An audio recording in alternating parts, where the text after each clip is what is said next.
चलिए हम टिक लगा देते हैं। कहाँ तक हो गया था? तो हम संभार तक पढ़ चुके थे। अब यहाँ से हमें पढ़ना है, यहाँ शब्द से। यहाँ देखा कुछ बलि का अन्न, भूत हित रत किसका यह दान। इधर कोई है अभी सजीव, हुआ ऐसा मन में अनुमान। तपस्वी क्यों इतने हो क्लांत, वेदना का यह कैसा वेग। हाँ, तो चलिए ये दूसरे पैराग्राफ में भी 2 लाइन है, यहाँ तक टिक लगा दे रहे हैं।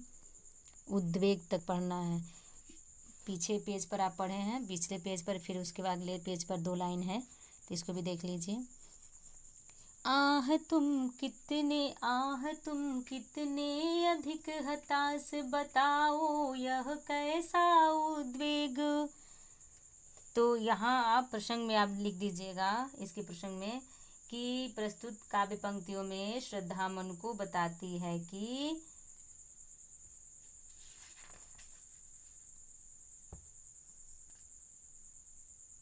इसको शॉर्ट में कर देते हैं, संक्षिप्त रहेगा, सही रहेगा। आप लिख दीजिएगा कि परिचय देते हुए बताती है कि किस प्रकार उसके समीप तक पहुंची है। इसके साथ ही वह उसके हताश निराश को उबरने के लिए प्रेरित करती है।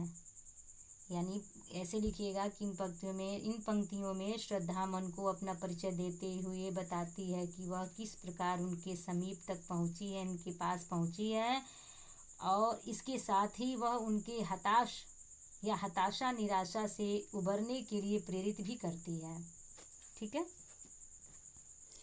तो चलिए हम इसके व्याख्या पर। तो कठिन शब्दों का इसमें अर्थ देख लीजिए। बलि का अंत का अर्थ होता है गृहस्थों द्वारा संसार के जीवों के कल्याण के लिए प्रतिदिन घर से बाहर रखा जाने वाला अन्न।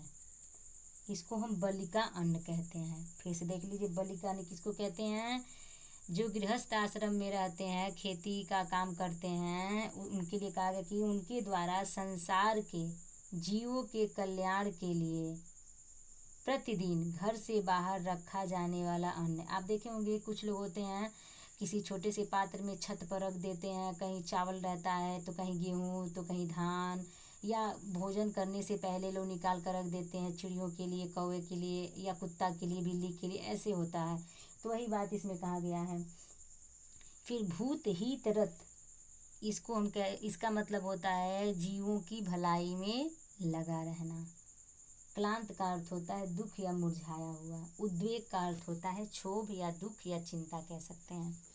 ठीक है, अब चलिए व्याख्या पर ध्यान दिया जाए।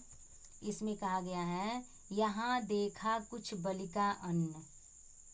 श्रद्धा कहती है कि मैं हिमालय की शोभा देखते देखते जब यहाँ तक पहुँची, तब मैंने यहाँ संसार के सभी प्राणियों के भरण पोषण के लिए गृहस्थों द्वारा, यानी गृहस्थों के द्वारा प्रतिदिन अपने भोजन में से निकाले जाने वाले अन्न के अंश को बिखरे देखा। अभी जो बात हम बताएं वही चीज़ इसमें कहा गया है। तो यहाँ इधर कोई अभी सजीव, ऐसा मैंने अनुमान लगा करके कि लग रहा है यहाँ कोई सजीव है, इसीलिए यहाँ बिखरा हुआ अन्न दिख रहा है। उस अन्न को देखकर मैं चौंक उठी कि बलि के रूप में दान किया गया यह अन्न यहाँ निर्जन प्रांत में कहाँ से आया। ये सब कौन सोच रहा है? श्रद्धा। और ये कह कौन रहा है? किससे? श्रद्धा मनुष्य कह रही है। ठीक है, हुआ ऐसा मन में अनुमान। तपस्वी क्यों इतने हो क्लांत, वेदना का यह कैसा वेग। उसने यह बलि का अन्न यहाँ बिखराया होगा, और मैं उस व्यक्ति को ढूंढते ढूंढते आप तक आ पहुँची हूँ। मगर हे तपस्वी, तुम्हें देखकर मेरी समझ में यह नहीं आता कि तुम इतने थके हुए, उदास और मुरझाए हुए से क्यों हो। वेदना का अर्थ होता है कष्ट। तुम्हारे मन में वेदना क्यों इतनी तीव्रता से उमड़ रही है। वेग का अर्थ होता है तीव्रता। ओह उधर 2 लाइन है, आप देख लीजिएगा, मेरी किताब में है, इधर हम देख ले रहे हैं। आह तुम कितने अधिक हताश, बताओ यह कैसा उद्वेग। आह यानी कि यहाँ आह भरने का अर्थ होता है दुख में भी लिया जाता है, और ये संबोधन शब्द इसको कहा गया है आह को। ओह तुम जीवन में कितने हताश क्यों हो, तुम अपने जीवन में इतने निराश क्यों हो, जबकि तुम क्या हो, बताओ यह कैसा उद्वेगी। कह रही हैं कि जबकि तुम सब प्रकार से सक्षम एक दृढ़ पुरुष हो, यानी कि एक दृढ़ पुरुष मालूम होते हो, फिर भी तुम ऐसे हताश हो, निराश हो। आप मुझे समझाएं कि आपका मन क्षोभ से क्यों भरा है। बताओ क्या दिक्कत है या क्या कष्ट है, ये पूछ रही है। फिर एक बार और देख लीजिए इसके अर्थ को। श्रद्धा कहती है कि मैं हिमालय की शोभा देखते देखते जब यहाँ तक पहुँची, तब मैंने यहाँ संसार के सभी प्राणियों के भरण पोषण के लिए गृहस्थों ध्यान दीजिएगा, गृहस्थों द्वारा प्रतिदिन अपने भोजन में से निकाले जाने वाले अन्न के अंश को बिखरे देखा। उस अन्न को देखकर मैं चौंक उठी कि बलि के रूप में दान किया गया यह अन्न यहाँ निर्जन प्रांत में कहाँ से आया।